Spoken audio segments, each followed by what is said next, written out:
The dirt on the ground, the water in the sea, the love of Mother Earth is a part of me. I see the universe deep in your eyes, the illusion of separateness is dualizing. Oh yeah, oh yeah. Johnny Coke now.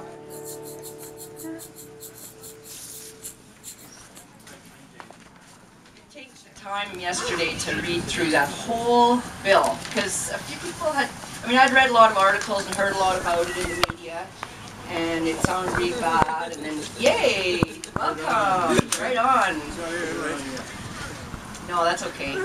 And then people were starting to say, oh, they're reading bits of it, and it didn't seem so bad, it seemed kind of reasonable, and then somebody else said, I don't know, have you read the thing? And I said, well, I better read the whole thing. So I did, I read the whole thing, and it's actually worse than I thought. It's really bad. It really is very, very bad thing if this goes through, and we're going to stop this thing.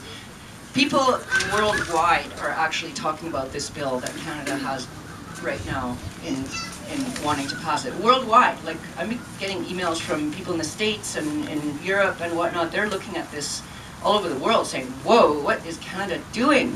So we're going down the road of police state. This guy, he's a professor emeritus, how do you say that?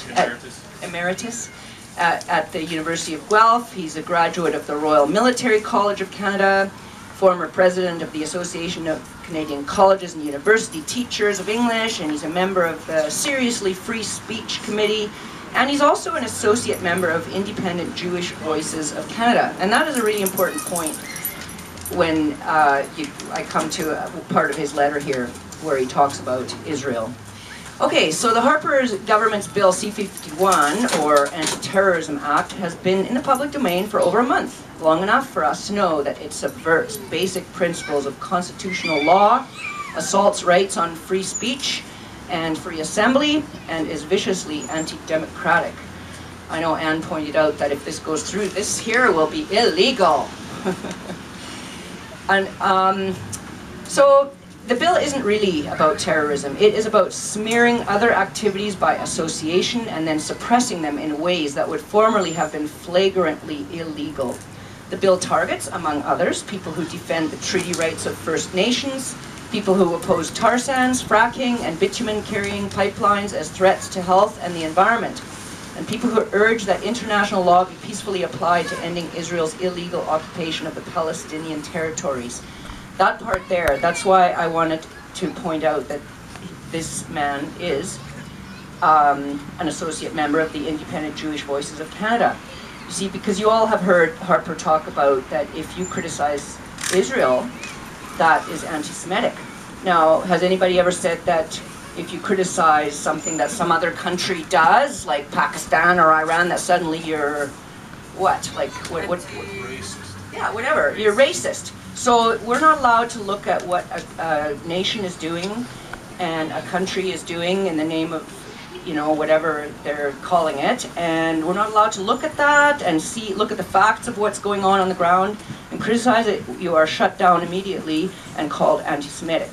So there are many, many, many Jewish people worldwide who oppose deeply the practices of the elite of, like, the Zionists, basically. Anyway, I will go on with his letter.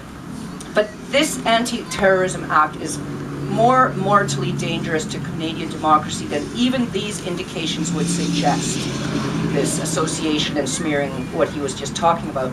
A central section of the Act empowers CSIS agents, that's Canada's spy agency, basically, to obtain judicial warrants on mere suspicion with no requirement for supporting evidence. So just suspicion. This is George Orwell, really. Like, they think you may do something. That will allow them to supplement other disruptive actions against purported enemies of Harperland with acts that directly violate the Charter of Rights and Freedoms and other Canadian laws.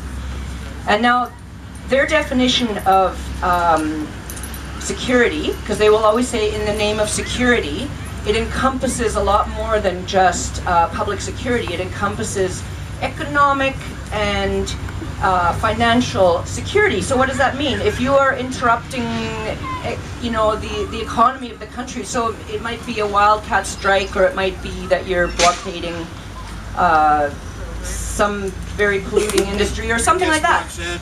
Suddenly you are a threat to security in their eyes, and therefore you can be labeled a terrorist, and all these things can happen. So, yeah, oh yeah. Big part of this bill is about flying and what happens with airlines and all the information they have to disclose and whatnot. So, the only constraints placed on this legalized lawbreaking are that CSIS agents shall not cause intentionally or by criminal negligence death or bodily harm to an individual, willfully attempt in any manner to obstruct, pervert, or defeat the court of justice, or violate the sexual integrity of an individual.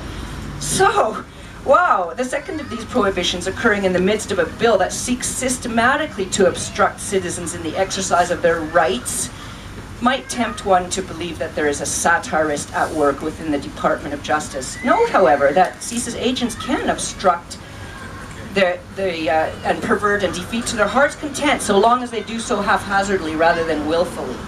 See, these words that are in this bill just make it so that you can basically interpret it any way you want, and this government is not exactly going to interpret it in our favor. So can they?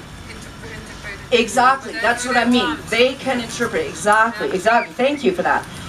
But the first and third clauses amount to an authorization of torture. Now, many people have no idea that this bill does exactly that. It's an authorization for torture.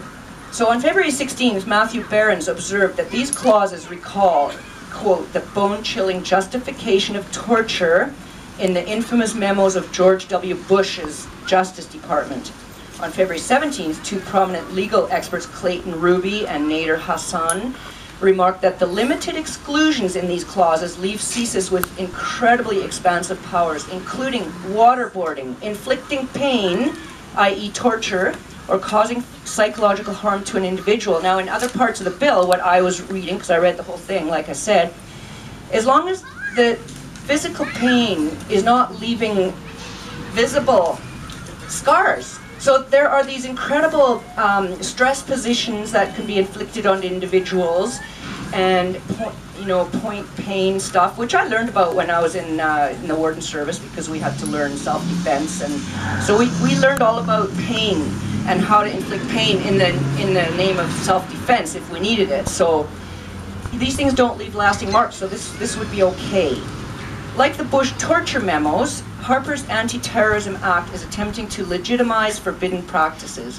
Bush's lawyers argued that interrogation methods producing pain below the level of, quote, organ failure, impairment of bodily function, or even death were legal, as were methods of producing purely mental suffering, unless they resulted in significant psychological harm lasting for months or even years. The blood in my veins, the juice in my bones, I'm full of love, and this I know. Come with me, my dearest friend, show you love till the very end. Oh yeah, oh yeah. The wind in the